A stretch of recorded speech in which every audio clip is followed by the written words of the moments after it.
In 1713, the Englishman magazine ushered a new word into the English language: orrery. It was taken from the name of the Earl of Orrery, who put up the money to build a machine like this, a mechanical depiction of the Earth's movement in the solar system. The motion of the universe itself, laid bare by Isaac Newton's work on gravity and cosmology, had been put into miniature order. An age of reason was attempting to bring order to everything around it. And in the 18th and 19th centuries, a series of self-appointed authorities tried to tame the unruly English language. It was a heavyweight contest.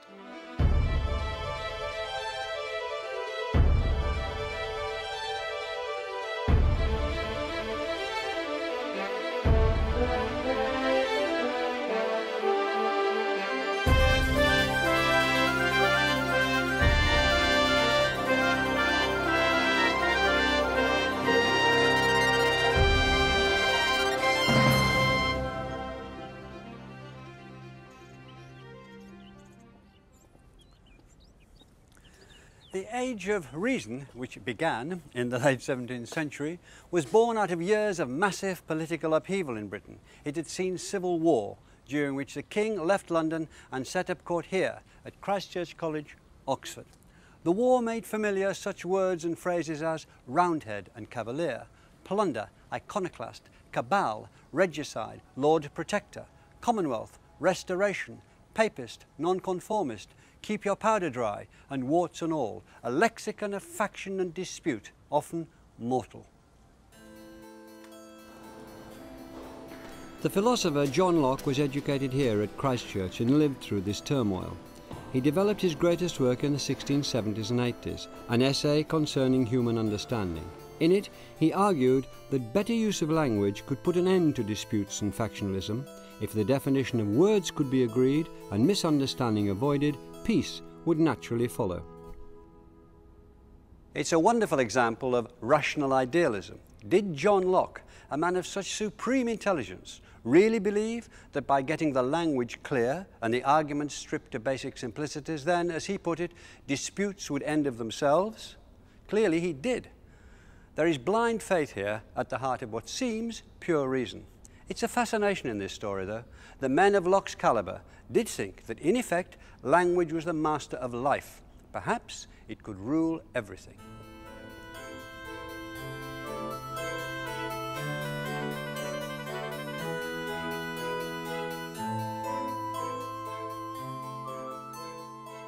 Locke was a member of the Royal Society, founded in 1660 to promote what we call science, but they called physico-mathematical experimental learning.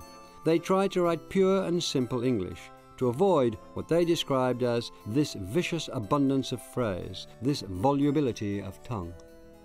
At the time, learned books were usually written in Latin, because Latin was understood internationally and was regarded as more precise. The members of the Royal Society wanted to make English a fit language for scholars, and English began to make inroads into the territory of Latin. Newton had published his Principia Mathematica in 1687 in Latin, but in 1704 his Optics was published, written in English, a new kind of rational English, larded with terms of inquiry and argument. I proceeded by this analysis to discover and prove the original differences of the rays of light, in respect of refrangibility, reflexibility, and colour, and their alternative fits of easy reflection and easy transmission, and the properties of bodies both opaque and pellucid, on which their reflections and colours depend.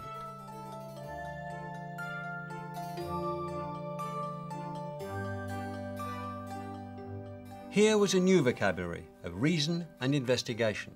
Refrangibility and reflexibility were words coined by Newton to allow him to describe his experiments with refraction and reflection.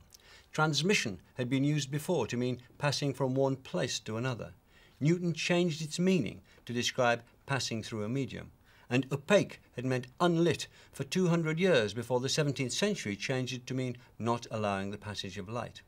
The word lens had only been coined a decade before Newton used it in his book, and as he reported his observations, he also gave English the terms indistinctness and well-defined. The scholars were reframing, redefining, and refashioning the language. They made it part of their apparatus, and there's another word that took on its meaning as the equipment for an experiment during this period. There appeared to be a growing and general confidence in the state of English. Printing presses were no longer licensed, and they had spread and proliferated. For the first time, daily newspapers were being printed and circulated. Reports of events around the globe went into the hands of ordinary people. The fashionable meeting places of the day were the coffee houses. It was in places like this that people read and talked about the news. This one sold coffee until just a decade ago. Now it serves up stronger fare. Printed English had become part of the fabric of daily life as it had never been before. Here's the first issue of the Daily Current for March the 11th, 1702. The news comes from the War of the Spanish Succession, that the French have sent over 20,000 troops to Italy. There was a massive appetite for this news. Joseph Addison told the readers of his magazine, The Spectator, that different papers cooked the same news in different ways, and that no one could bear to leave coffee houses like this one before they'd read all the different versions. But coexisting with the exuberance of Grub Street and the coffee houses, possibly as a result of it, there was a deep anxiety about the state of the English language. There was no Royal Society here protecting English from vicious abundance of phrase and volubility of tongue. There was no John Locke pressing the case for agreed definitions and clarity of meaning. The greatest worry was that English itself was changing. The poet Geoffrey Chaucer was still revered 3 centuries after he'd written the Canterbury Tales, but by then he'd become difficult to understand. The satirist Jonathan Swift, writer of a series of bogus travel diaries we know today as Gulliver's Travels, voiced his concern.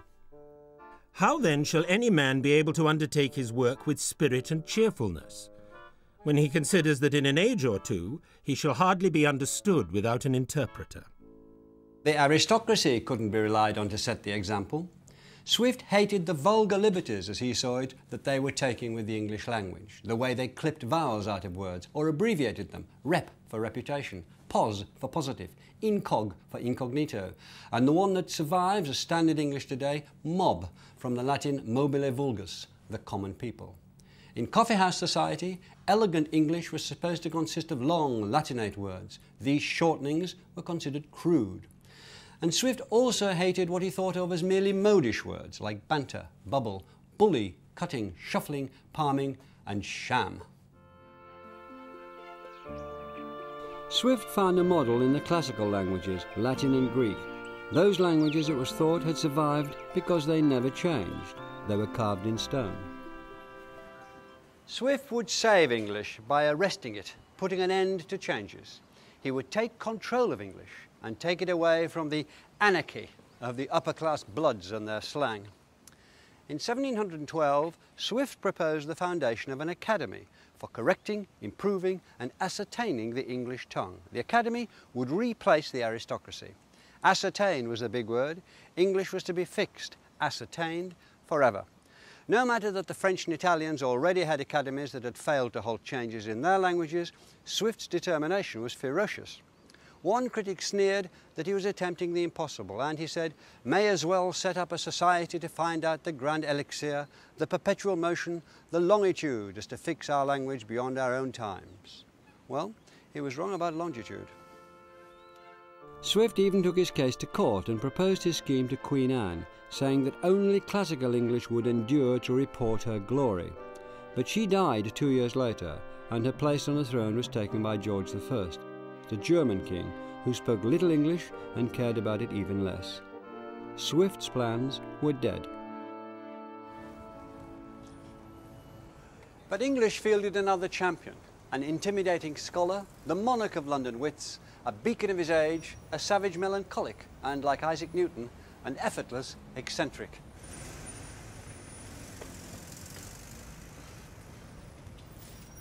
He lived and created his masterwork in this house in Gough Square, just off Fleet Street in London. Came the hour, came Dr. Samuel Johnson and his great dictionary. He thought he could write it in 3 years. When it was put to him that it had taken 40 Frenchmen 40 years to compile their dictionary, he replied, 40 times 40 is 1600. As 3 to 1600, so is the proportion of an Englishman to a Frenchman.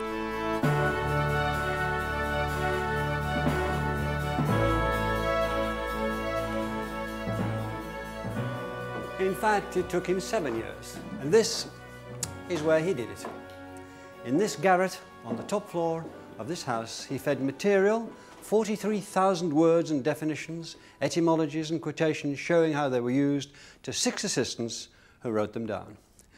Johnson's achievement with the dictionary was immense and immensely idiosyncratic. He left out proper names. He included obsolete words if they were found in authors not obsolete, and was criticised for including archaic words such as degradation, cubicularity, incompossibility, jobbanal and opiniatory. He confessed to omitting words he couldn't explain because he didn't understand them. In a manner which would enrage and amaze all future lexicographers, he acknowledged that many terms of art, manufacture and trade are omitted, but for this defect I may boldly allege it was unavoidable. I could not visit caverns to learn the miner's language, nor take a voyage to perfect my skill in the dialect of navigation. His dictionary is lacking in the areas of law, medicine and the physical sciences. He left out rude words, and when 2 society ladies asked him why, he responded, "What, my dears? Then you've been looking for them." The dictionary was finally published in 2 folio volumes in 1755. And this is it. With all his omissions and banishments, it's a wonder that the dictionary carried any weight at all. In fact, it carried immense authority and also served a purpose of national pride, that English literature could boast such a mighty engine of words, and through the genius not of a French committee, but of an English individual. We like that, and the personality of that individual shines through, willful, prejudiced and learned. The dictionary becomes an autobiography, a portrait of an age, and a book that remains entertaining way beyond its useful life as a tool. Though it has to be admitted that as a tool it doesn't stand up by modern standards. Some of its etymologies, accounts of the origins of words, are questionable, and its definitions don't always shed light. Cough. A convulsion of the lungs, velicated by some sharp serosity. And dross. He says the recrement or despumation of metals. Sometimes they're biased or inaccurate. Oats he describes as a grain, which in England is generally given to horses, but in Scotland supports the people. Tarantula is an insect whose bite is only cured by music. Dull, he says, is not exhilarating, not delightful, as to make dictionaries is dull work. When he began his work, he sounded very much like the inheritor of Swift's great plan. The idea, he wrote, was to make a dictionary by which the pronunciation of our language may be fixed, its use ascertained, and its duration lengthened. But after he'd worked on the dictionary and come to write the preface, his pragmatism and his honesty saw a rueful but radical change of mind. English wasn't going to be tied down. No dictionary, Johnson added, could embalm a language and preserve it from corruption and decay, implying that for Johnson, like Swift, change was still for the worse. But I think there's something to celebrate in the end of the idea of trying to fix the meaning of words. English would never be lashed down, and the power of its freedom gave it, I think, an extra cylinder when it came up against the obstacle or the opposition of other languages. Goat. A ruminant animal that seems a middle species between deer and sheep. Electric. Attractive without magnetism. Petroleum is a liquid bitumen, black, floating on the water of spring. Enthusiasm. A vain belief of private revelation. Lexicographer. A vain confidence. A writer of dictionaries. A harmless drudge. Johnson's work won both brickbats and garlands, but it was rarely ignored. There was praise from the 2 European countries which had established academies to regulate their language, Italy and France. A French journal declared that Johnson himself was an academy for this island. And although it didn't fix forever the meaning, or in Swift and Johnson's word, ascertain a single word, the dictionary is still read and enjoyed in all its eccentric, dusty glory.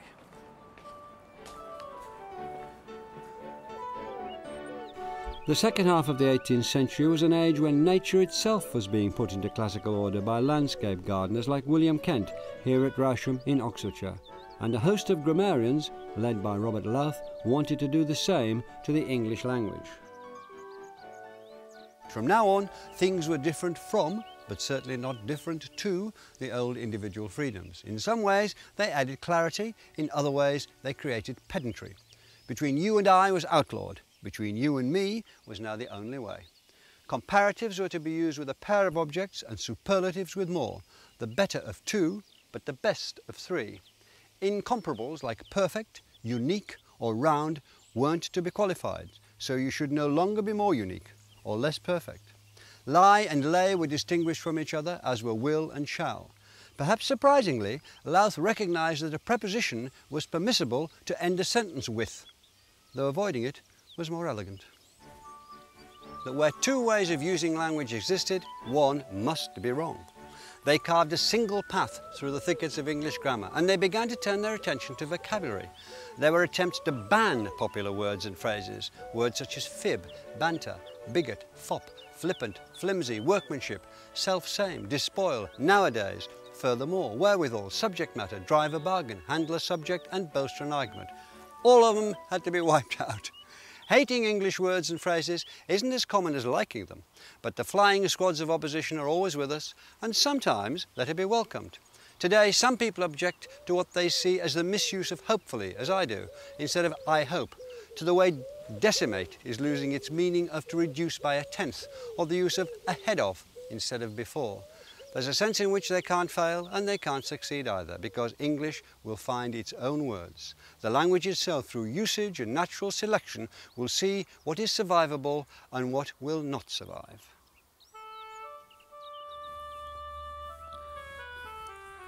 The 18th century was a paradise for the terrible twins, class and snobbery, and in they came, pat on cue. The new rules and regulations were immensely influential, not for the upper classes, who felt no need to change the way they used English, or for the lower classes, who had little incentive. But the growing middle class, or the growing number of people who wanted to be middle class, regarded knowledge of the rules as the key to joining polite society, a badge of entry to the club. One typical example was William Cobbett, who became famous as the author of Rural Rides. He was a lower middle class boy who took a copy of Louth's grammar and taught himself the rules. And he put his reasons bluntly. "Without understanding grammar," he wrote, "you can never hope to become fit for anything beyond mere trade or agriculture. It's impossible for you to write correctly, and it is by mere accident that you speak correctly. And pray bear in mind that all well-informed persons judge of a man's mind until they have other means of judging by his writing or speaking." Writing or speaking. The word police were also turning their attention to the spoken word.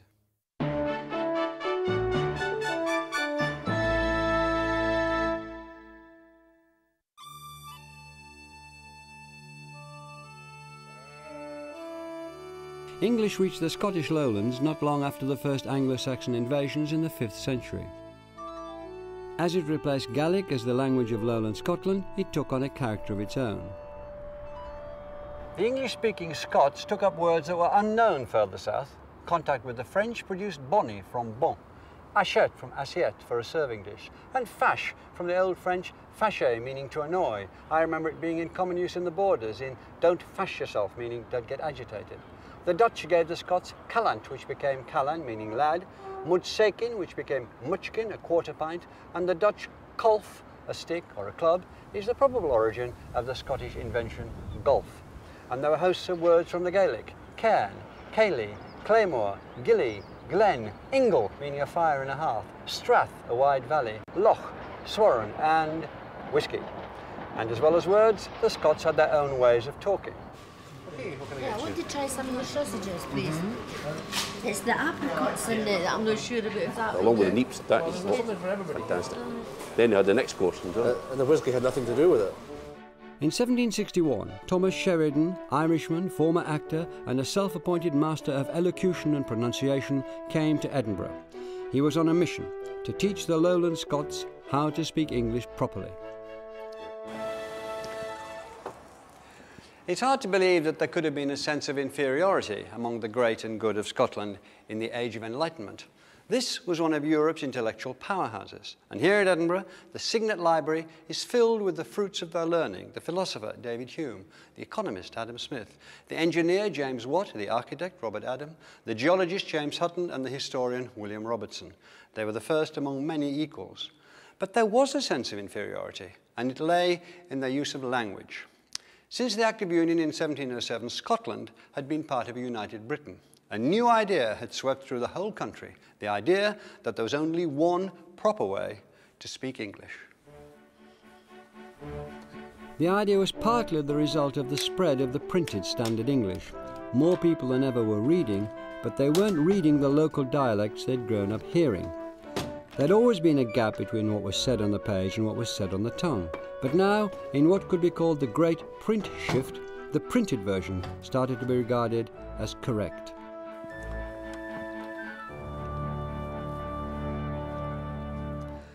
In short, the best spoken English was increasingly supposed to sound like the best written English.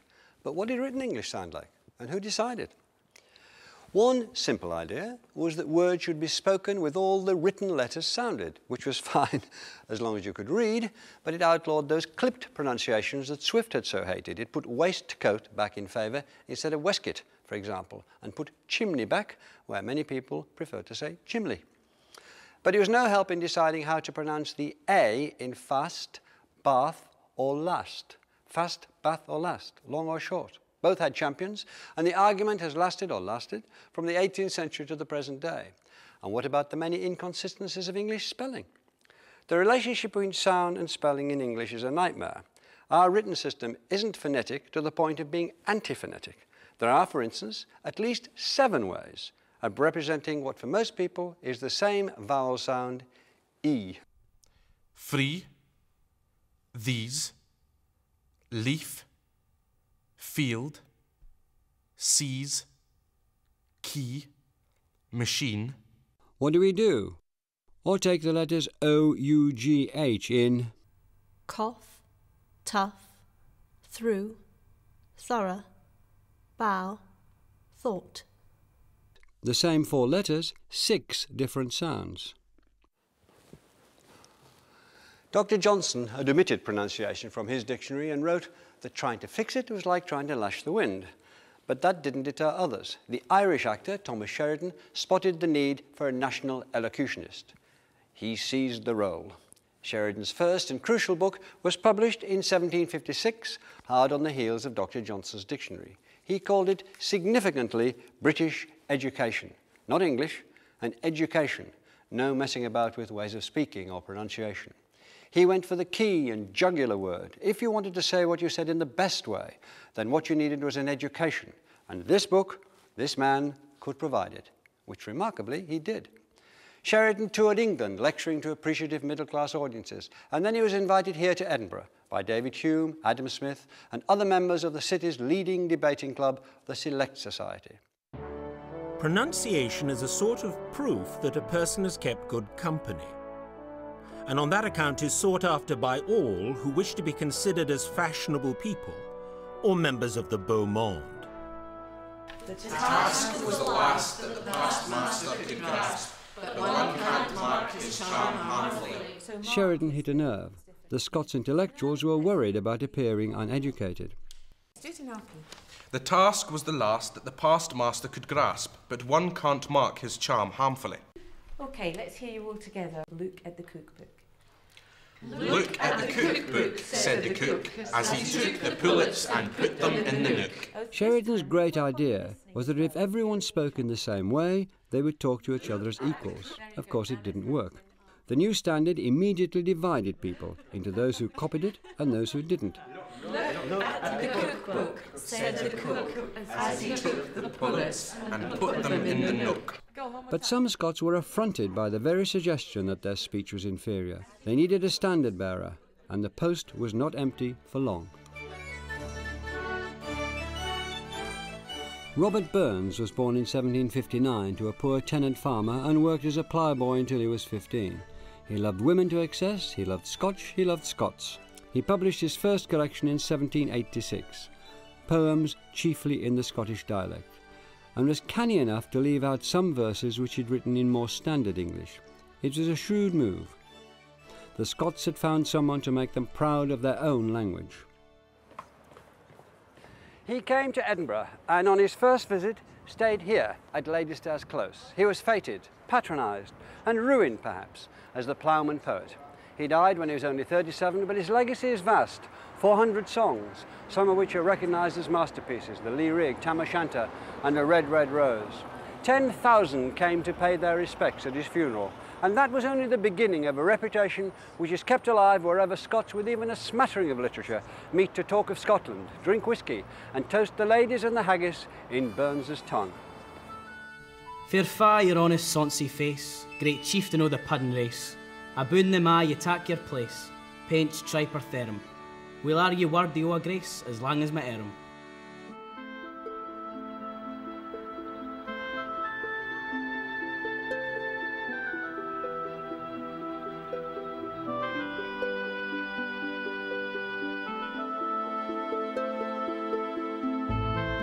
Just south across the border from the lowlands where Burns spent his youth lie the fells, the Norse word for mountains, which form the Lake District. They nursed and nourished another poet who sought out the common experience, William Wordsworth.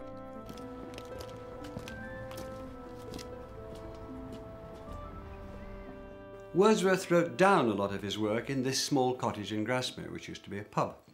He liked to use this chair with its flat arm to work on his poems. Poetry, once the preserve of the high-born or the high-flown, was being stormed by romantic and revolutionary language. His contribution to English poetry has been well and widely cherished. Wordsworth's contribution to the Adventure of English is that in the preface to his lyrical ballads, first published in 1798, he stressed that poetry could be written in the language really used by men and didn't need a special poetic diction to express deep feelings. Up, up, my friend, and clear your looks. Why all this toil and trouble? Up, up, my friend, and quit your books, or surely you'll grow double. The sun above the mountain's head, a freshening lustre mellow, through all the long green fields has spread his first sweet evening yellow. Wordsworth and his sister Dorothy planted their garden here behind the cottage, with wildflowers they found on their walks rather than with cultivated hybrids. It was much the same with the language of his verse. Poetry wasn't supposed to use such simple language. Dr. Johnson had said it clearly. The most splendid ideas drop their magnificence if they're conveyed by words used commonly upon low and trivial occasions, he said. And Johnson thought that Shakespeare had ruined the tone of Macbeth by using the word knife, a tradesman's word used by butchers and cooks, as he put it. Wordsworth warned that readers who were used to what he called the gaudiness and inane phraseology of many modern writers will perhaps frequently have to struggle in reading his work, struggle with feelings of strangeness and awkwardness. They will look around for poetry. Books, 'tis a dull and endless strife. Come, hear the woodland linnet. How sweet his music! On my life, there's more of wisdom in it. And hark, how blithe the throstle sings, and he is no mean preacher. Come forth into the light of things, let nature be your teacher.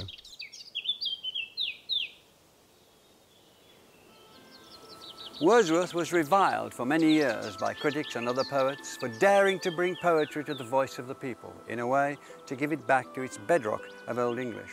A few years before, in 1790, Thomas Paine had written The Rights of Man, also in the plain style, to demonstrate that simple language could carry precise thought.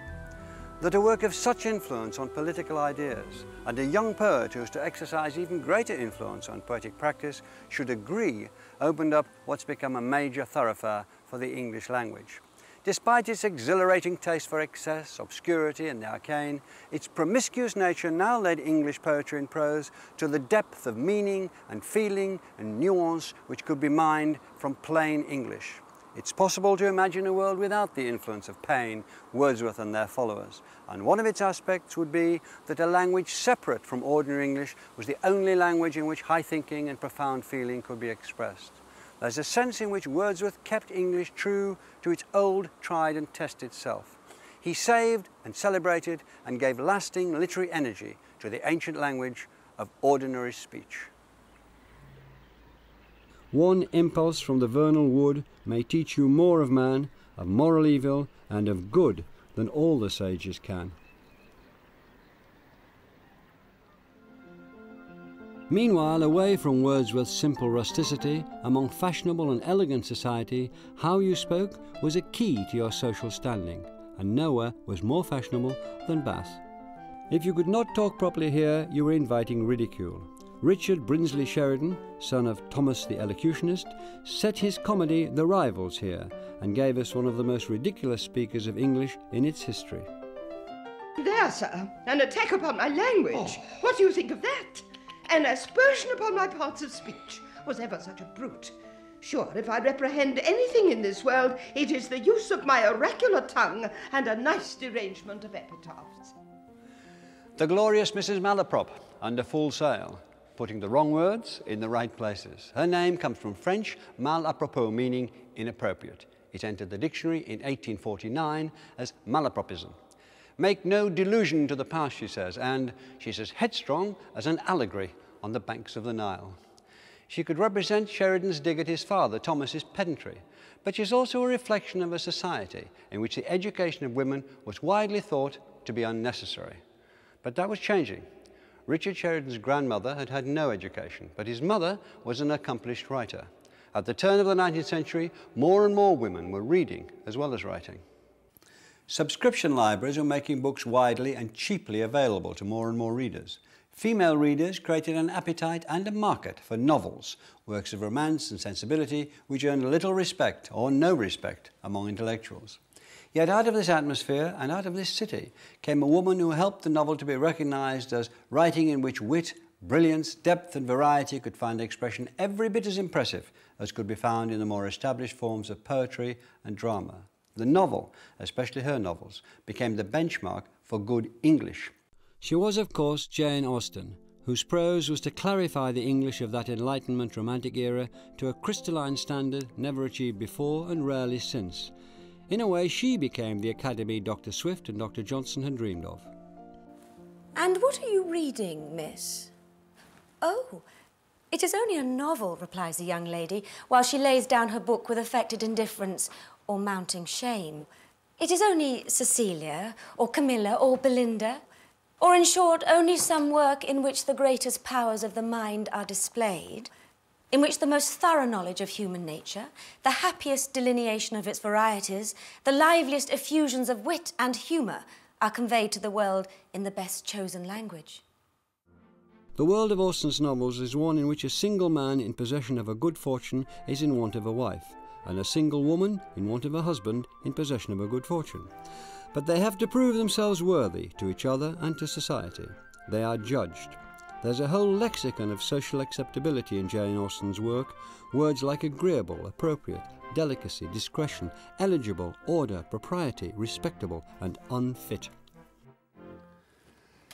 Yet Jane Austen has her boundaries. The language of the streets is kept firmly outside the Austen door. The language of bodily parts was not allowed in the Austen parks and drawing rooms. In her own way, Jane Austen was every bit as masterful and controlling as the men whom time has seen her surpass. Her own proper and correct use of English has permeated the minds and sensibilities of hundreds of thousands of her readers. Swear words would never do. It can seem comical today, as though avoiding the word could avoid the thought.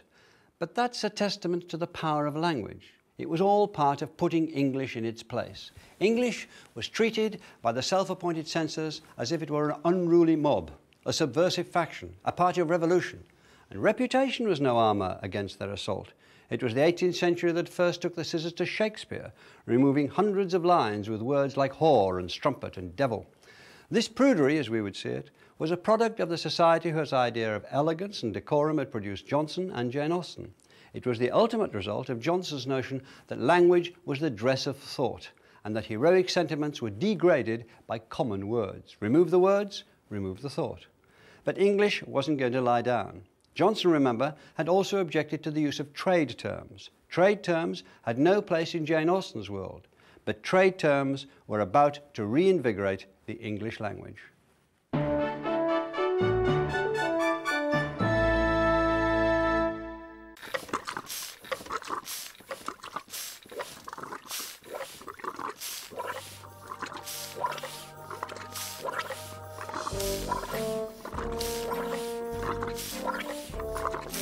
In 1756, the Scottish engineer James Watt was working on improving the steam engine.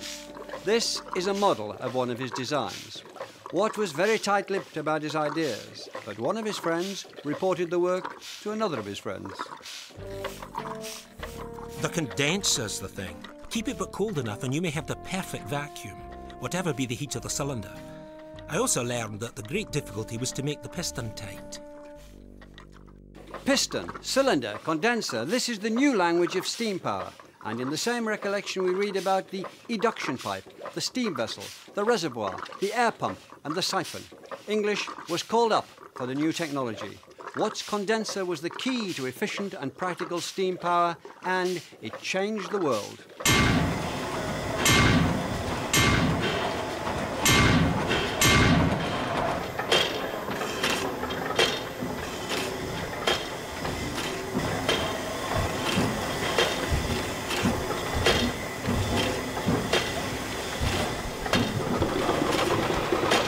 The Industrial Revolution had arrived. The machines of the 19th century are still a great attraction, as we can see here at the Museum of Science and Industry in Manchester. But now they're historical curiosities. Then they were the cutting edge of technology. In 1851, the great exhibition of the works of industry of all nations opened in the purpose-built Crystal Palace in London's Hyde Park. It was a display of manufactured goods of all kinds, and the greatest attraction was the machine hall. Queen Victoria was an enthusiastic visitor. In a lengthy and acutely observed diary entry she wrote, "Excessively interesting and instructive. Here was every conceivable invention." Here were some of the industrial world's and the English language's newest arrivals. Hydraulic power, centrifugal pump, lithograph, electroplating, dynamograph, and grandest of them all, anhydrohepsoterion, which cooked potatoes in their own juice. Practical inventions frequently roped in familiar terms. The men who built the machines were often clock and watchmakers by trade, and they brought their language with them. Wheels, teeth, pinions, leaves, pivots. Beasts of burden lent their names to the mechanical beasts which were replacing them. There was the donkey engine, which had its output measured by the new standard of horsepower. In the cotton mills there was Samuel Crompton's spinning mule, and other inventions including the roving billy and the spinning jenny, which may be derived from the common names for male and female animals, as in billygoat and jenny ass. But the classical languages, Latin and Greek, were also employed by scientists, either through diffidence or wishing to claim a distinction for their discipline which matched anything in antiquity. They took the Greek terms logos, meaning word, and nomia, meaning distribution, and named new fields of inquiry, ologies and onomies, like biology, petrology, taxonomy, morphology, paleontology, ethnology, gynecology, histology, carcinology, agronomy, geonomy, phytonomy, and entomology. In the first part of the 19th century, these islands had become the world's leading scientific and industrial nation, and the language became an engine which drove it forward. Engine is a word with a long history in the English language. For instance, in the Middle Ages it meant skill or talent. Then it became a machine, a weapon or a snare. Now it became part of the steam engine or the locomotive engine. And then in 1829 the word locomotive itself shifted and stood alone as a noun. The railway brought new meaning to a whole set of words. Track and line were both applied to the metal rails. Their junctions became points. Coach, carriage and wagon all left the road and rode the rails, while lorry began its life as a railway word and made the journey in reverse. Stations had been places for ships and troops before the word was first applied to the building behind me, Liverpool Road Station, here in Manchester.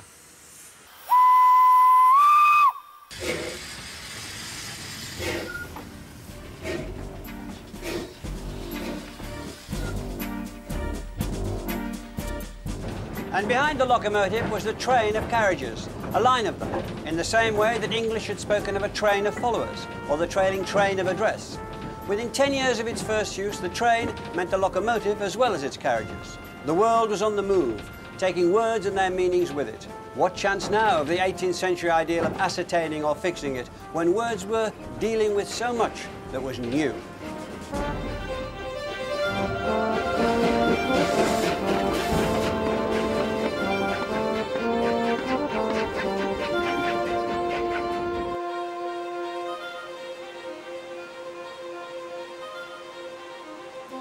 Other words were shifting in meaning too.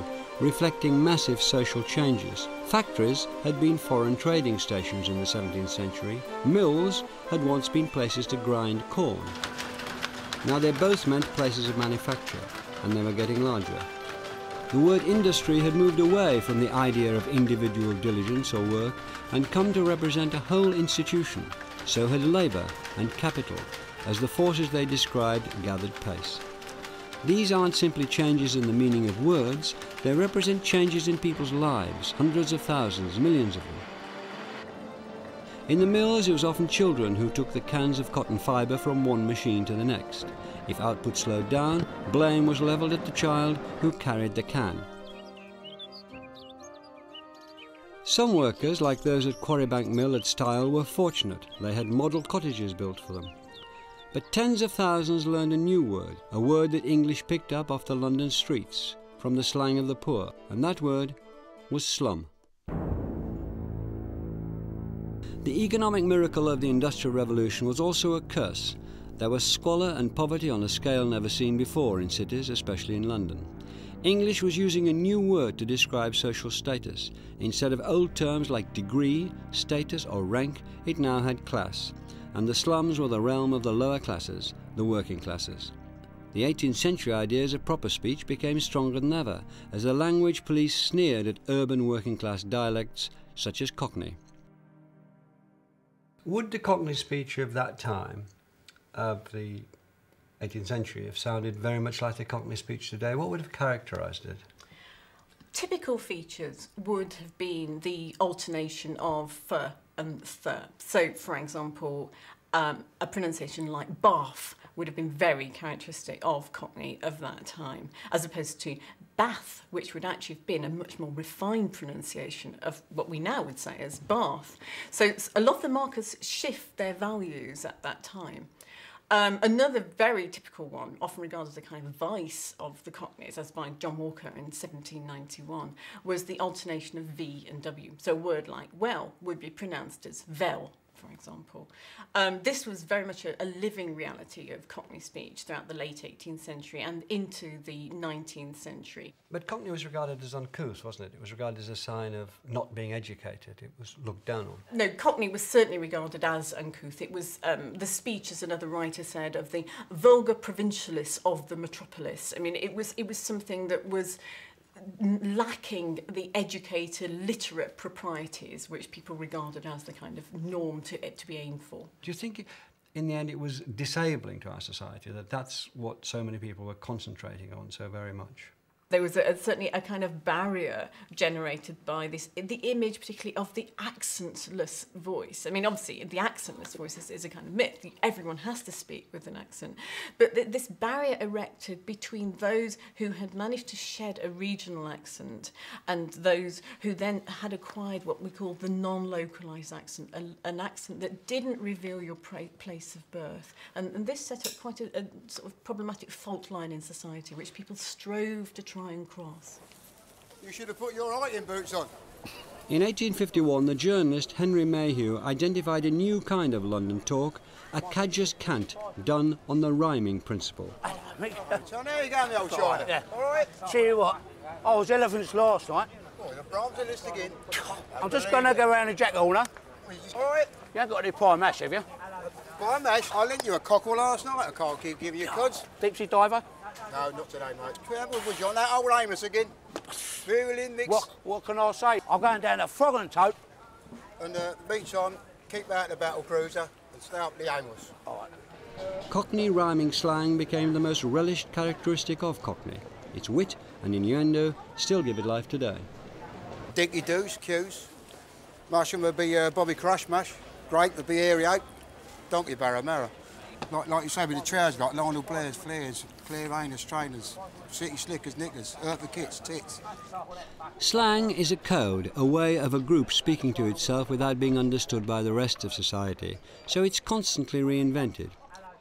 In Victorian times there were many such codes where hidden meanings could flout conventional respectability, and one of them was found in the music hall. Mary Lloyd was once criticised by the moral watchdogs for singing "She sits among the cabbages and peas." She responded by changing the words to "She sits among the cabbages and leeks."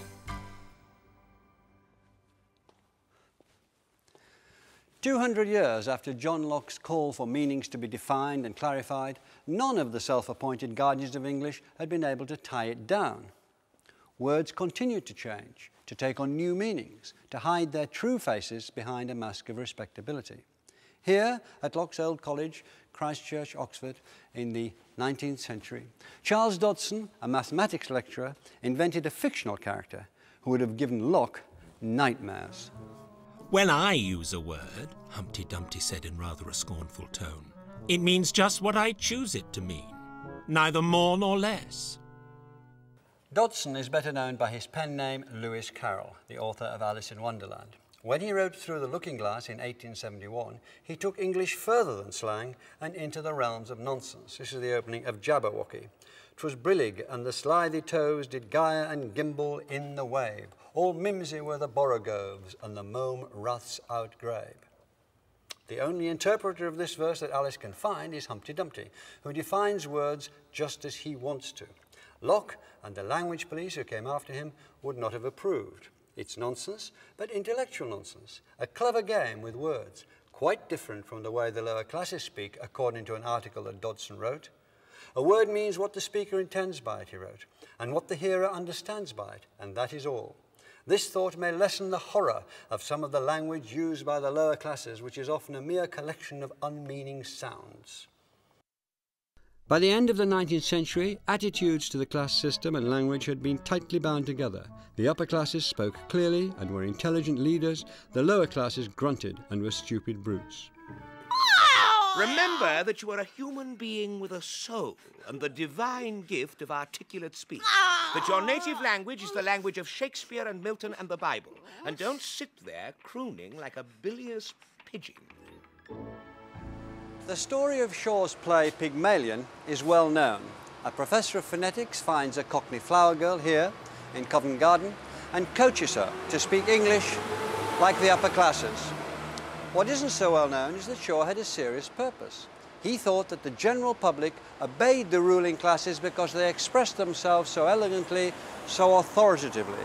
Even their bad ideas sounded convincing in upper-class English. And when the play was produced in London in 1914, there were plenty of bad ideas around. The well-spoken politicians were on course for the First World War. Shaw wanted his play to show that there was no magic in good speech. He even thought that if he could break the spell, he might prevent the war. The play caused an uproar, but not because of Shaw's ideas about class and pronunciation. He broke one of the cardinal rules of polite society at the time. He put a rude word on stage. I must go. So pleased to have met you. Are you walking across the park, Miss Doolittle? If so, Walk? Not bloody likely. I am going in a taxi. That one word, bloody, was the talk of the nation. It caused so much fuss that it erased Shaw's serious message. When the First World War broke out, Shaw could only regret how, as he put it, war can so easily be gilt with romance and heroism and the like by persons whose superficial literary and oratorical talent covers an abyss of God-forsaken folly.